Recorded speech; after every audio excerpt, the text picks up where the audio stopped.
time, I suffered with depression. I suffered with addictions. I like to smoke marijuana, go out to parties. I had addiction to pornography. I used to drink a lot of alcohol. This led me to have a lot of problems inside my life. I also, throughout life, just didn't. I never felt like I really felt in. I've always had a lot of problems. Then I ended up getting a job where I was taking care of people who were always very sick and dying. And this led to me being sad all the time and becoming more and more depressed. And I also felt like I just wanted to live my life for myself. I didn't want to be married anymore and I wanted to be free. And so this led me to go out and party with my friends and, thinking that I was having a good time. Particularly in my relationship with my husband, we were on the verge of getting a divorce. Our marriage was destroyed because I like to go out and party a lot, and I would leave for hours at a day and leave him home with the kids. I wasn't a mother to my kids. I wasn't taking care of my kids. I would barely see them because when I wasn't outside partying, I was working long hours. But the money that would come into the house would be spent on myself and going out. This also led me to have a lot of debts in my financial life. I was having a bad relationship with my children, with my parents. All around, I was a person who was deeply broken inside. This also led me to have feelings of depression and anxiety and just crying a lot, and my life was completely destroyed. My lowest point was when I found myself injured. I had suffered a severe back injury and I couldn't do anything for myself. I was laying in bed, and the friends that I had that I thought were my friends disappeared. No one called me. The people that I was hanging out with every day and doing things with, they weren't there. And I found myself at home. I was unable to walk, constantly going to the doctors to get exams done on my back, x-rays and stuff like that. They told me that I had a herniated disc in my cervical spine, and also I had a herniated disc in my lumbar spine. I don't know what caused for me to have this traumatic experience, but I remember laying in my bed and crying so much because I just couldn't do anything for myself. I couldn't do anything for myself. And the only person that was there for me was the person who I was pushing away all the time, which was my husband. I heard about a God who heals, and I really wanted to be healed from my back injury. I found out about the church through my mom, and I remember the first day when I came to church, I actually came limping. I couldn't hardly walk. I remember getting off at the train station and limping to the church, coming inside the church, and I tried to run, but I was limping to the first row, and I sat there and I just listened to the service that day. And from that day forward, I started to use my faith, and I did end up receiving my healing from the back injury that I suffered.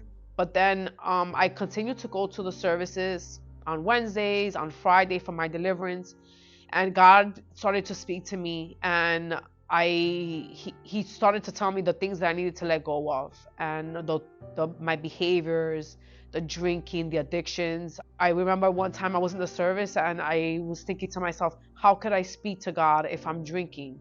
How could God speak to me if I'm not here with him, physically listening to him, but I'm drinking?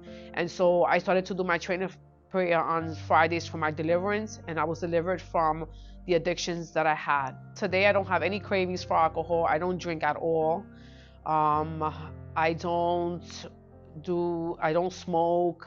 I don't do any of the things that I was doing before. I even look at those things and I can't be even around it. It makes me just feel like uneasy, like just disgusted, and I don't want to have anything to do with it actually. Along the ways of that, my husband was coming to the church and my children. And I spoke to my husband and we started to do the chain of prayers on Thursdays for our love life. Within weeks, I started noticing a change in my marriage. And the ultimate with that was that me and my husband came to an understanding of what we need to do for each other. and how to speak to each other, how to take care of our children.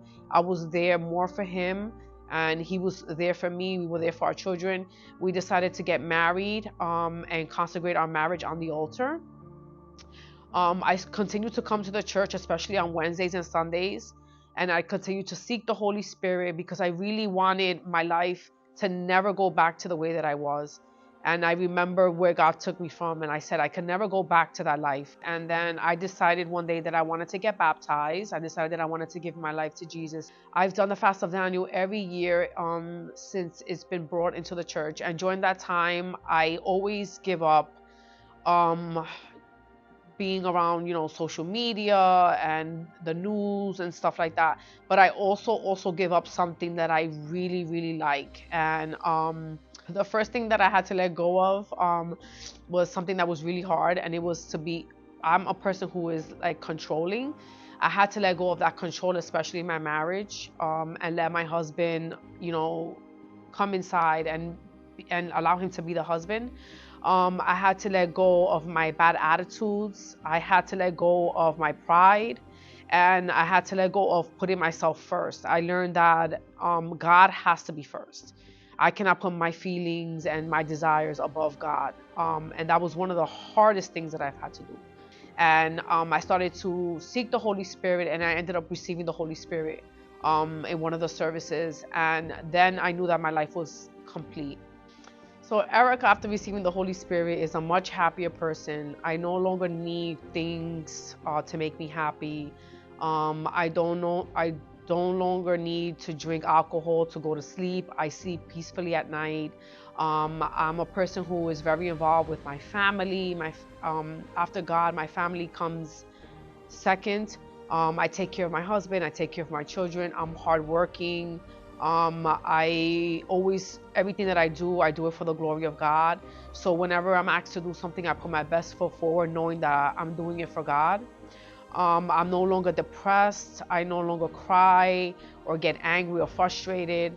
For me, receiving the Holy Spirit, and the Holy Spirit is life. I don't know where I would be if I didn't have the Holy Spirit today. I don't know what I would be doing with my life. I don't know even if I would be alive right now speaking, because the Holy Spirit is my protector, my guide, my redeemer. It's everything for me.